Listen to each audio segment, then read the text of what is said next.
Okay, it's starting to look more like a tractor again.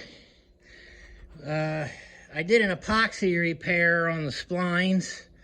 I don't know how it's going to work.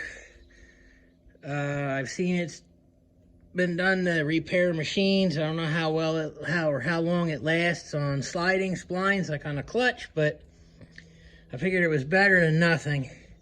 And we got the clutch aligned back up in here. I didn't get any video of that. I just been so run ragged here trying to keep up with everything.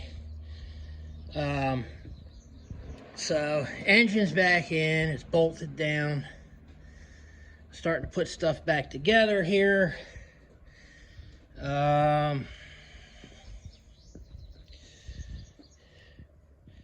Put the PTO shaft back in, and that crazy snap ring went in on the first try.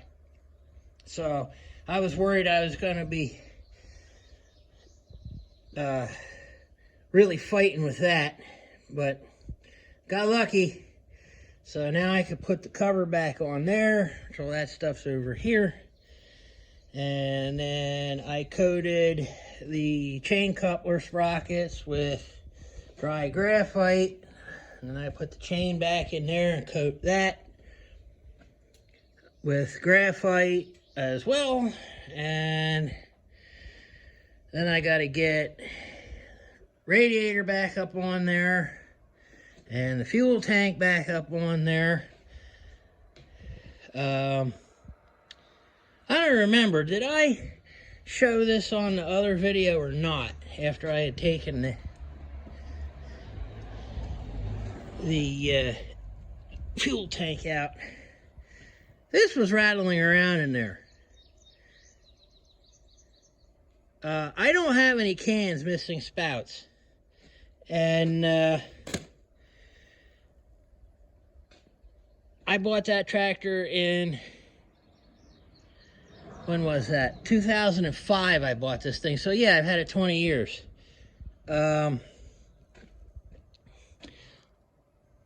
never lost a spout in there, and I don't know, were they already using those stupid push to pour spouts on anything back then? I can't remember if that's been in there since I bought the tractor, or nobody's ever borrowed this tractor from me and had to put fuel in it.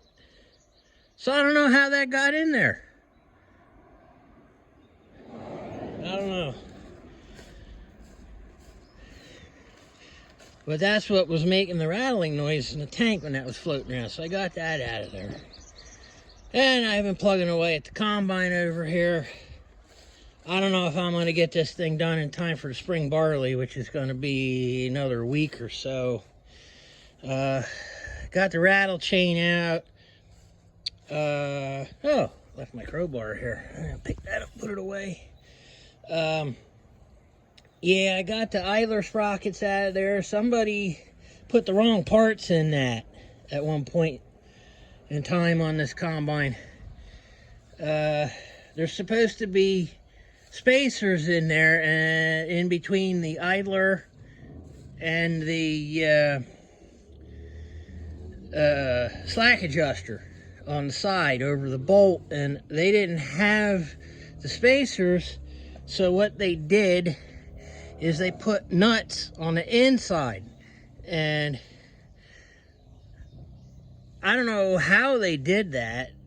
You could barely get a wrench in there, but they did, and of course they rusted fast, and it was a job to get those things out of there. But I fought with it and I got them out.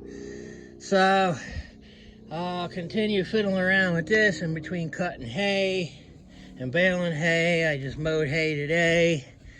I was gonna mow hay yesterday, but the pressure switch in the well pump went bad, so I did that instead, and I'm glad I did, because we got poured on last night.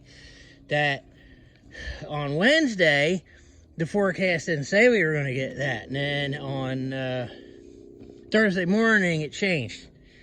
Yeah, how do you plan ahead? So yeah, and then I got 25 acres of corn that drowned out from all the rain we got earlier. Came up, turned yellow, and died.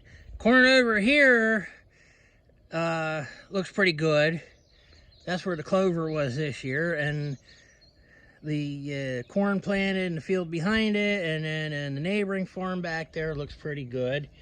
And I have corn over here across from my parents' house that isn't as nice as this, but still looks good.